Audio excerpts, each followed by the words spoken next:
Здравствуйте, это новости Татарстана, в студии Даяна Саитова. Каким был этот день в ТССР 100 лет назад? 28 января 1929 года в Казани был создан Институт повышения квалификации учителей. В 1943-м в этот день великого конструктора Сергея Королева под конвоем переводят в Казань. При 16-м заводе он становится главным инженером опытно-конструкторского бюро. Здесь начали изготавливать ракетные двигатели нового типа и совершенствовать бомбардировщик П-2. В 1998 году в этот день Казань официально была включена в список городов всемирного наследия. Каким останется сегодня в истории нашей республики? Вот главные темы. Новые вызовы и эхо из 90-х. Мы будем сносить голову любой группировки, которая попытается ее приподнять. С чем приходится иметь дело полиции, узнал Дмитрий Аринин. Каникулы на родине отменяются. Почему казанские студенты из Китая остаются на празднике в Татарстане и когда вернутся те, кто уже успел уехать в зону риска, узнавала Юлия Муратова. Рабочие места, быстрая доставка и умная логистика. Чтобы местный Зеленодольск получил рабочие места, мы должны подготовить и население к цифровой гигиене или работе в интернет. В Татарстане моногорода хотят переименовать в города развития. Более подробно Алия Хайрудинова. Архитекторы, проектировщики и дизайнеры вышли во дворы. Задача вообще понять, как правильно подходить к этой программе общереспубликанской. Какие идеи появились у участников воркшопа по благоустройству дворов, узнала Вероника Гайнудинова. Залогом устойчивого и позитивного развития Татарстана является безопасность, которую обеспечивают органы внутренних дел. Такую высокую оценку работе полицейских республики сегодня дал Рустам Минниханов на коллегии ведомства. Он же озвучил самые свежие поручения на 2020 год. По какому виду краж мы вышли на второе место в России и кому министр Артем Хохорин обещал снести голову ради безопасности татарстанцев, услышал Дмитрий Аринин. Различных гаджетов у населения из года в год становится все больше, растет и перечень интернет-сервисов. И как отмечают побочный эффект такого технологического развития, то что работы прибавляется у полиции. В минувшем году в Татарстане зафиксировали без малого 50 тысяч преступлений. Рекордный показатель за последние 4 года. На прирост повлияла и киберпреступность. По ней Татарстан второй после Москвы. Процесс, как я сказал, объективный, предсказуемый и не связан с обострением общей криминогенной ситуации, тем более именно на территории Татарстана. То, что обстановка в республике в целом спокойная, говорят и данные социологических исследований. По ним татарстанцы считают себя одними из самых защищенных в стране. В этом наша республика на 7-м месте и на 9-м, потому как полиция охраняет имущество. Доверие населения – главный показатель нашей работы. В этой связи обращаю внимание на некоторые приоритеты в вашей работе. Прежде всего, это обеспечение безопасности граждан и общественного порядка, борьба с организованной преступностью. Особенно громко оргпреступность дала о себе знать стрельбой и погромом в Казани и различными разборками в районах. Всего по республике в минувшем году полицейские привлекли к ответственности 800 членов ОПГ. Впервые в России заведено дело по статье «Занятие высшего положения в преступной иерархии». Татарстан, один из первых в России, объявил беспощадную войну организованной преступности и добился реальных результатов. Надо понимать, что организованная преступность никуда не делась. Мы своим активным действием загнали ее в подполье. Проблема вновь стала в разряд актуальных. Могу заверить, что возврата к 90-м не будет. Мы будем сносить голову любой группировки, которая попытается ее приподнять. Еще одно тревожное явление молодежной преступности, набирающей популярность, идеология АУЕ. Как отметил Рустам Минниханов, искоренить это на корню должна не только полиция, но и слаженная работа всех ведомств. Основной контингент – дети в возрасте 10 до 17 лет, самая беззащитная часть нашего населения. Следует проводить комплексную профилактику на всех уровнях. Особое внимание воспитательной работе, проводимой классовыми руководителями, было уделено в послании президента Российской Федерации Федеральному собранию. Беспокоит и то, что в Татарстане снизилась раскрываемость, особенно в крупных городах. Стоит задача эффективнее работать по изъятию незаконного оборота оружия. Его, как отмечают, у бандитов достаточно. Поставить блок, необходимый наркотрафику и потоку в республику экстремистов и радикалов. Продолжается экспансия в страну законспирированных ячеек международных террористических организаций. В Татарстане и Башкортостане с радикальными молодежными структурами сближаются салафистские группы. В В Поволжье и на Урале консолидируются националистические структуры тюркских народов. Министерство внутренних дел Республики Татарстан проделало значительный объем работы по обеспечению правопорядка на территории республики, в результате чего дестабилизации оперативной обстановки допущено не было. Общий посыл полицейской коллегии – спуска преступникам разных мастей не дадут. На страже татарстанцев будут стоять по всем фронтам. Дмитрий Айринин, Ильшат Мухаметов, ТНВ, Казань. До начала коллегии Рустам Минниханов посетил музей МВД Татарстана. Здесь представили экспозицию по истории правоохранительных органов республики, посвященную столетию ТССР. Подлинные уголовные дела начала 20 века, милицейские гимнастерки и оружие, изъятое у бандформирований. Собраны экспонаты за более чем вековую историю татарстанского сыска. В музее есть интерактивный зал, где можно примерить форму, составить фотороботы и смотреть учебные фильмы. Вот какие впечатления остались у президента после посещения музея. Вот музей, который мы сегодня посетили, он очень такой содержательный, очень правильный и для патриотического воспитания. И по музеификации он такой инновационный, поэтому я считаю, что в нашей столице появился такой уникальный музей, куда можно пригласить любых туристов, в том числе наших детей, иностранных туристов. Оно очень интересно и познавательно. С каким оборудованием работали криминалисты 100 лет назад? Какие преступления были в топ-5 в 20-е годы прошлого века? И какая на эволюция оружия? Репортаж с уникального музея МВД смотрите в эту субботу в нашем выпуске. Еще жестче контролировать владельцев оружия и обратить внимание на ЧОПы, которые обеспечивают безопасность в школах. Такие задачи перед татарстанскими росгвардейцами сегодня на итоговой коллегии поставил Алексей Песошин. Как сообщил премьер, в этом году в республике сотрудники Росгвардии изъяли почти 1500 единиц оружия из незаконного оборота. Почти 2000 татарстанцев сами сдали оружие. Как сказал Алексей Песошин, такую работу надо продолжать. Мы не должны допустить повторения трагических событий, которые имели место в ноябре прошлого года в городе Благовещенске, когда студент строительного колледжа беспрепятственно пронес огнестрельное оружие в аудитории, открыл стрельбу по учащимся, потом покончил жизнь самоубийством. В вопросах обеспечения надлежащей охраны учебных заведений необходимо тесно взаимодействовать с руководителями образовательных учреждений, Министерством образования и науки Республики Татарстан. К другим новостям. Моногорода, в которых должна закипеть стереожизнь с новыми предприятиями, инфраструктурой и рабочими местами. Сегодня все моногорода Татарстана объединил телемост с Москвой. Кто предлагает отказаться от названия моногород и для чего Рустам Минниханов подарил Игорю Шувалову клюшку? Ответ у Али Харудиновой. Солнечный такой день, снег. Мы находимся в центре промышленной площадки Зеленодольск. Практически прямое включение с места событий. А здесь, в Зеленодольске, большая стройка. На другом конце провода Рустам Минниханов из Казани и глава госкорпорации ВЭП Игорь Шувалов в Москве. Президент говорит о проектах моногородов в Татарстане. Реализация данных проектов уже позволила создать 4827 рабочих мест и привлечь более 20 миллиардов инвестиций. В Зеленодольске работающую промплощадку уже облюбовали 13 компаний. Создано 1500 рабочих мест. Производят электрические счетчики, лекарства, пластиковые фитинги. Новый склад должен побить все рекорды. Только рабочих мест больше 4000. Акцент на интернет-продажи.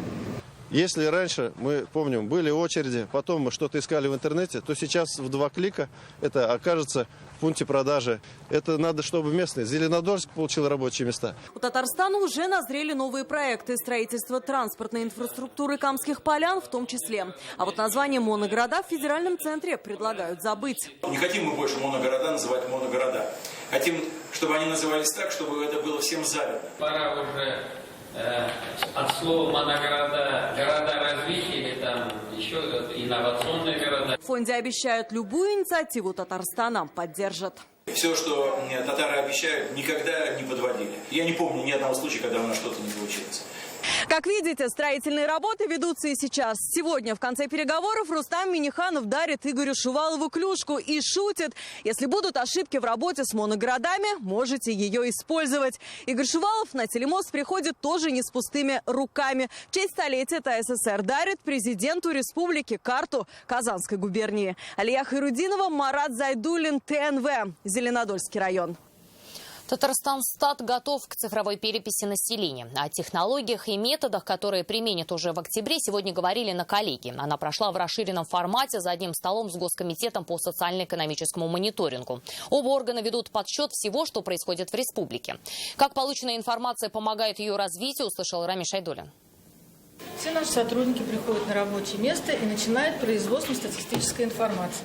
Все начинается со сбора всех данных, которые есть в республике. Сколько на свет появилось детей, какую зарплату получают на селе. Таких пунктов 1000 ежегодно. Это более 1 миллиона документов. Все отчеты у нас поступают централизованно в Росстат и записываются уже в базы данных, то есть которые у нас тоже организованы в Росстате. Работу органов статистики за 2019 год руководство республики оценивает положительно. В текущем году перед вами стоят новые, менее важные задачи. Это и точный подсчет, и цифровизация, и работа в рамках национальных проектов. Первое решение от Татарстан-Стата – помощь многодетным семьям. Для повышения уровня рождаемости и финансовой поддержки семей при рождении детей важнейшее значение имеет мониторинг динамики нового индикатора суммарного коэффициента рождаемости вторых, третьих и последующих детей. Если раньше все не первенцы были в одной строке статистики, то теперь будут в разных и под электронной защитой. Сегодня на электронные рельсы поставлены даже всероссийские процедуры. Вот, например, 246 дней осталось до всероссийской переписи. Но это здесь написано от руки. Считать будут в цифре. Заявить себя можно будет на портале госуслуг в графе «Перепись населения». Ожидается, что это будет быстро и безопасно. Получит код. И когда, если получится так, что переписчик пришел домой, вы покажете переписчику этот код, и переписчик вас вторично переписывать не будет. Я думаю, будет удобно, могут сидеть дома там как бы спокойно. Раньше ко мне по старинке никто не приходил. И возможности электронно проголосовать не было. А теперь такая возможность есть, почему бы и да. Если окажется так, что если переписчики к нам придут лично, так скажем, мы тоже не против. Время до октября. Органы статистики настраивают оборудование. Желающие пройти цифровую перепись регистрируют учетные записи. Рамиль Шайдуллин, Ринат Сафин, ТНВ, Казань. Будет из чего выбрать. Татарстанцам предлагают принять участие в конкурсе всероссийской переписи населения, а точнее самим предложить свой вариант ее талисмана. Для этого нужно выложить работу в Инстаграм со специальным хэштегом. Напомним, талисманом прошлой переписи был веселый мальчуган, за которого автор получила 30 тысяч рублей. В этот раз приз 60 тысяч. Прием завершится 10 февраля. Каникулы на родине отменяются, остаемся в Казани. Большинство студентов из Китая решили отметить Восточный Новый год в Татарстане. Они опасаются коронавируса. Усилены меры безопасности и у нас. Что советует Роспотребнадзор, узнаем у Юлии Муратовой. Мама! Вместо семейного новогоднего стола звонок маме по скайпу. Все разговоры о вирусе, который бушует в ряде городов Китая. Мама сообщает, гулять не пойдут, тем более не станут покидать свою провинцию. Позвонила родителей. И они сказали, что сейчас они остаются дома, куда-то далеко не едет. Они думают, что пока ситуация еще нормальная. Поэтому они просто для себя сделали что-то для здоровья. Уехать домой многим помешали и короткие каникулы. Из-за опасного вируса их продлевать не стали. На время перелетов влияют и длительные проверки в аэропортах. В этом году я не могу домой. Даже в случае возвращения пришлось бы 2 недели находиться на карантине, поэтому решили провести каникулы здесь. Я пока уже давно не домой. Я не часто домой сейчас езжу. Билет дорогой, да и каникулы очень короткие. Некоторые университеты уже сказали, что будет контроль специально для китайских студентов, поэтому мы это тоже переживаем. Казанским студентам из Китая придется отметить свой Новый год в Татарстане, потому что сейчас на их родину нет ни одного рейса, а те, кто уже успел уехать, смогут вернуться на обратных рейсах до 5 февраля. На сегодня сотрудники Роспотребнадзора проверили уже 187 зарубежных рейсов. Это 32 тысячи пассажиров, 2500 из которых китайцы. На специальном тепловизионном оборудовании измеряют температуру. При подозрении на инфекцию отправляют в больницу. 12 человек уже на обследовании. Среди них выявлены, возбудители вирусов негриппозной этиологии. Случаев коронавирусной инфекции среди лиц, обратившихся за медицинской помощью, не выявлено. Благодаря всем мерам ни в республике, ни в целом по стране не выявлено ни одного случая. Однако врачи настоятельно рекомендуют не отказываться от мер профилактики. А тех, кто ждет с родины подарков или посылку из Китая, эксперты успокаивают. Рисков подхватить вирус таким необычным образом нет. Юлия Муратова, Игорь Романов, ТНВ, Казань. Карантин, который ввели китайцы, вещь беспрецедентная в новейшей истории. Почему? Читайте в интернет-газете «Реальное время». В Татарстане участились случаи заболевания инфекционными вирусами лор-органов. Как сегодня рассказали медики, особенно распространены ангина, ринит, синусит и трахеобронхит. Как правило, эти заболевания передаются воздушно-капельным и бытовым контактным способом. Врачи еще раз напомнили о профилактике и о том, как защититься от болезни. Промывать нос обычной солененькой водичкой. Она, в общем-то, и продается в аптеке, можно и самостоятельно ее приготовить. Нормально питаться рационально, закаляться по возможности и повышать собственный иммунитет. Но еще, наверное, важно говорить о том, чтобы уровень стресса у человека был невысоким, потому что стресс всегда снижает иммунитет. Это новости Татарстана и далее в выпуске.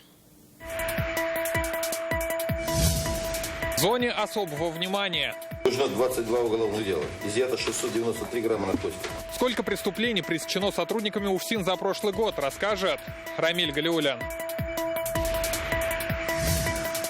Архитекторы, проектировщики и дизайнеры вышли во дворы.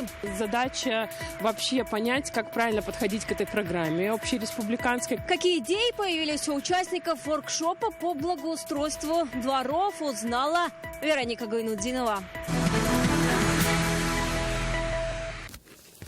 Дела сердечные и пути их лечения. Рустам Минниханов сегодня встретился с известным хирургом, академиком Ринатом Акчуриным. С ним президент говорил о развитии кардиохирургии в республике, усилении научной базы в медицине и в целом о ситуации с кардиозаболеваниями. О перспективах реализации совместных проектов в области производства фармацевтических препаратов Рустам Минниханов говорил уже с Исраэлем Левиным. Встреча с руководителем компании «Алишич ЛТД» прошла в Доме правительства. И сегодня Рустам Минниханов успел встретиться с генеральным директором Time Hotels Management. Компания специализируется на гостиничном бизнесе. Мухаммед Авадал рассказал президенту о проектах, реализованных компанией в различных странах, а также озвучил наиболее привлекательные направления для развития бизнеса на территории Татарстана. 3 детей в семье – это должно стать нормой. Об этом сегодня на площадке Совета Федерации в Москве заявил патриарх Кирилл. Здесь прошли традиционные рождественские парламентские чтения. А Татарстана участвовал Фарид Мухаммедшин. Тему семьи рассматривали через призму демографии. Это национальный проект Владимира Путина. Какие меры нужно предпринять, чтобы больше начали рожать? Еще одна важная тема – патриотическое воспитание молодежи в контексте 75-летия Победы. В 2020 году, объявленном в России годом памяти и славы, необходимо не только снова вспомнить о победе, но и о той высокой цене, которую заплатил советский народ за нее, уверены участники рождественских чтений. Война, из которой, как сказал патриарх, мы вынуждены были воевать, защищая свое отечество. Но с этой войны мы вышли другими. Мы стали ближе друг к другу, ценнее друг к другу, несмотря на представительство различных конфессий, национальностей. Мы почувствовали такой патриотизм и объединение многонационального народа, живущего в нашей стране. Это ценность. Ее надо беречь и дальше укреплять. Чтобы написать новую книгу, он снова добрался до Германии. Сегодня в Казани презентовали том 93-летнего фронтовика Александра Малова «На войне, о войне без войны».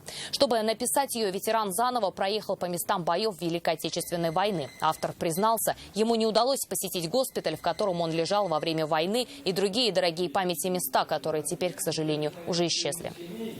Я же проехал всю Германию, как всю. Ту часть Германии, которой мы прошли с боями, то есть Восточную Германию, побывал на всех кладбищах, на всех погостах, где памятники нашим, везде возложил цветы, поплакал, зашел в Берлине, кирха там в центре, Александр-Плац, поставил свечку. Навести порядок у себя в хозяйстве потребовала сегодня прокуратура республики от УФСИН. Все больше случаев, когда сотрудники колонии превышают полномочия и нарушают права заключенных. При этом растет преступность и среди самих осужденных. В чем причина, расскажет Рамиль Галиулин. Побегов не допустили, а число заключенных стало меньше. Сегодня в исправительных учреждениях и СИЗО находится 9,5 тысяч человек. Об этом сегодня говорили на итоговой коллегии ведомства. За год численность спецконтингента сократилась на 860 человек. Это почти на 8-25%. Если брать период за 10 лет, то численность спецконтингента сократилась более чем на 6 тысяч. Свою статистику подвела и прокуратура. 126 сотрудников службы исполнения наказания привлекли к административной ответственности за превышение полномочий. Растет и преступность в исправительных учреждениях республики. Так, за прошедший год зарегистрировано 20 преступлений, совершенных осужденными. Указанные данные свидетельствуют о ненадлежащем о состоянии законности в учреждениях УФСИН Республики и отсутствии должного ведомственного контроля со стороны самого управления. Как рассказали на коллеги, чаще всего в тюрьму пытаются доставить сотовые телефоны и наркотики. Так, в 2019 году возбуждено 22 уголовных дел за попытку передать в исправительной колонии или СИЗО запрещенные вещества. Всего изъято без малого 700 граммов наркотиков.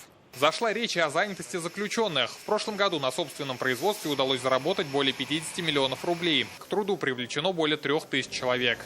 Продолжается работа с Министерством ведомств по изготовлению продукции легкой промышленности и мебели. Заключено более 500 договоров, как в докладе было сказано, на общую сумму более 76 миллионов рублей.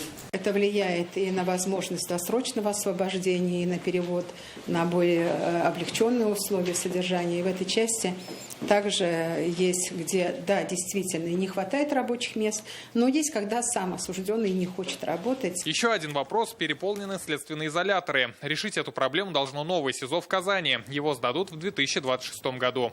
Рамиль Галиуллин, Вадим Ларионов, ТНВ, Казань. В их полку прибыло. Еще 28 памятников в прошлом году получили статус объектов культурного наследия. Сейчас в госреестре их 1663. Об этом на итоговой коллегии Комитета Татарстана по охране объектов культурного наследия рассказал руководитель ведомства. Есть и проблемы, например, при поиске инвесторов или регистрации археологического наследия. Что в таком случае предлагают специалисты, знает Зарина Ахметова. Мы с экскурсоводами из музея ходили. Это яркий пример того, как школьный проект превратился в небольшое научное исследование. Во время поездки Тимура Козлова и его родителей к Черемшанской крепости он выяснил, объект относится к археологическим находкам. В этом году его будут повторно изучать специалисты. Черемшанская линия – это была просто крепость, которая относилась к очень длинной стене. Ее можно назвать Великой Татарской. В прошлом году 14 ранее неизвестных памятников археологии были обнаружены на территории республики. Сейчас их 6000. Большинство до сих пор не поставлены на учет, значит, не охраняются. На государственной охране поставленных правильно по процедуре на учет это несколько сот. Соответственно, решение их сохранения – это сохранение нашей памяти и истории. Сегодня в Татарстане 1600 объектов культурного наследия. Из них 28 получили статус в прошлом году. Развитие деревянного зодчества и реставрация исторических зданий. Это то, чем 2019 запомнился профильному комитету. Но забытые точки на карте республики все-таки остаются. Имеются объекты, включенные в реестр, состояние которых оценивают как неудовлетворительное. Ввиду значительных финансовых вложений в отрасль, тенденция такова, что ежегодно их доля снижается. Однако вопрос с поиском инвесторов один из самых острых. Бесхозными пока остаются полукамушки. Подобная проблема в Елабуге. Все дело в сложностях с оформлением. Для передачи в собственность или аренду муниципалитета за свой счет обязан перевести имущество из жилого фонда в нежилой, подготовить техническую документацию.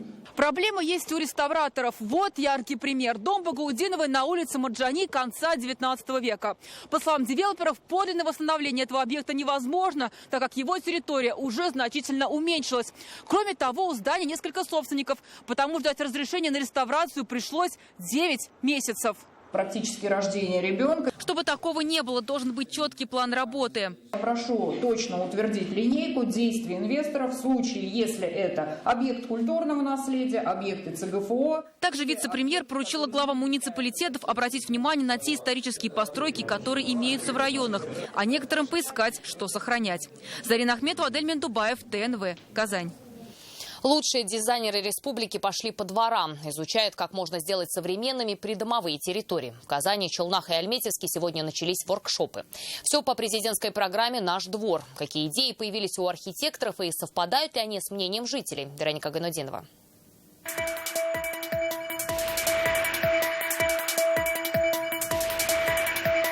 территорию пригодится родителям с детьми. Они сходят из соседних дворов. Детская зона, расстояние между домами, количество деревьев. Важна любая деталь. Специалисты изучают каждый периметр этого казанского двора. Так разрабатывают конкретные проекты его благоустройства. В этом дворе, например, не хватает площадок для взрослого населения. То есть в основном ориентировано на детское. У архитекторов на все 4 дня. Нужно изучить, продумать, сделать замеры. Все в рамках республиканской программы «Наш двор». Главный принцип работы архитекторов при проектировании дворов – это учитывать мнение жителей. Такой опыт уже применялся в Татарстане, когда в республике благоустраивали парки и скверы. Чтобы здесь оградили нам, по периметру, чтобы дети не выбегали на проезжую часть. Чтобы видно было.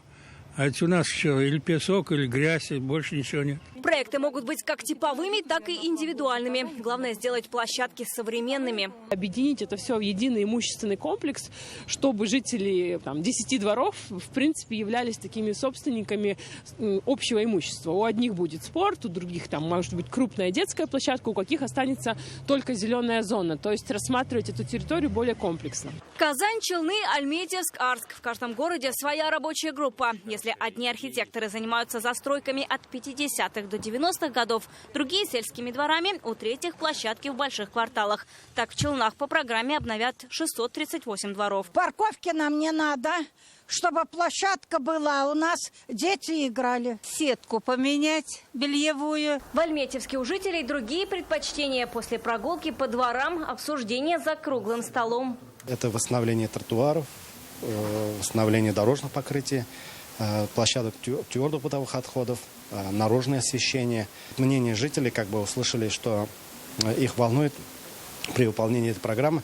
Обязательно оставили белевые площадки. За 3 года в республике планируют обновить 7 тысяч дворов. На это выделяется 50 миллиардов рублей. Свои проекты благоустройства дворов рабочая группа представит президенту Рустаму Минниханову 31 января. Вероника Гайнудинова, Данил Филатов, Илюза Хамидуллин, Ирик Хабибуллин, Ленар Султанов, ТНВ, Казань, Челны, Альметьевск. Еще больше новостей в наших соцсетях ВКонтакте, Инстаграм. Сейчас прогноз погоды. До встречи.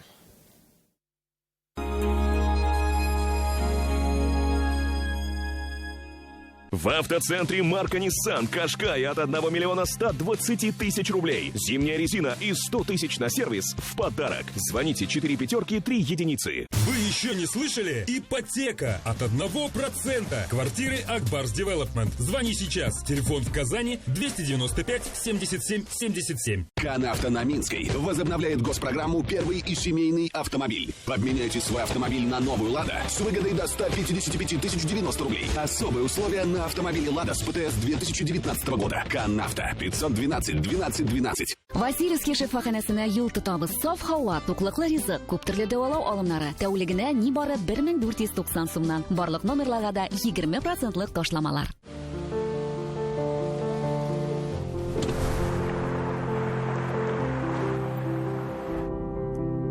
«Лада Веста» с автоматической трансмиссией за 440 рублей в день. Санаторий Шифаласу Ижминводы приглашает на отдых и лечение на особых условиях. Спецпредложения, акции, выгодные цены. Ловите на сайте ижмин.рф.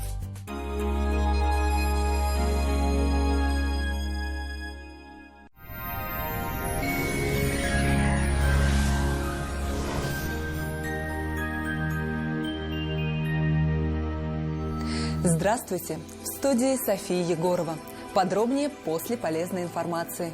Хотите новый шкаф-купе? Качественно, в срок, да еще и со скидкой 20%. Звоните в Данил Мастер 2 167 166 или приходите в Казань, Восстание 23. По данным сервиса Яндекс.Погода, в Бугульме, Бавлах и Азнакаево ожидается облачный день. Без осадков. Днем 10-12 градусов ниже 0. В набережных Челнах, Нижнекамске и Елабуге местами снег. Днем -8, к вечеру до -20. В Агрызе, Менделеевске, Актаныши будет облачно. Небольшой снег. -9-10 градусов. В Арске, Кукмаре и Балтаси облачно. Ожидается небольшой снег. До -8. В Болгаре, Дрожжином, Буинске будет облачный день. Небольшой снег. Днем -5-8 градусов. В Альметьевске, Чистополе и Мамадыше без существенных осадков. Днем до -9. Жилой комплекс «Грин» от финского застройщика. 10 минут от проспекта Победы в Советском районе. Хорошая экология и чистый воздух. Квартиры от 2,5 миллионов. Звоните в ЮИТ 233 03 03. Мечты сбываются. Своя квартира от 2,5 миллионов рублей. Жилой комплекс «Грин» от ЮЭТ. 5 минут до остановки Академия правосудия в Советском районе Казани. Звоните 233 03 03. В предстоящие сутки в столице Татарстана будет облачно, без существенных осадков. Днем столбики термометров опустятся до отметки -8 градусов. Ветер южный, слабый. Атмосферное давление понизится и составит 758 миллиметров ртутного столба. Влажность воздуха 89%. В магнитном поле Земли без заметных возмущений. На этом наш выпуск завершен. До свидания.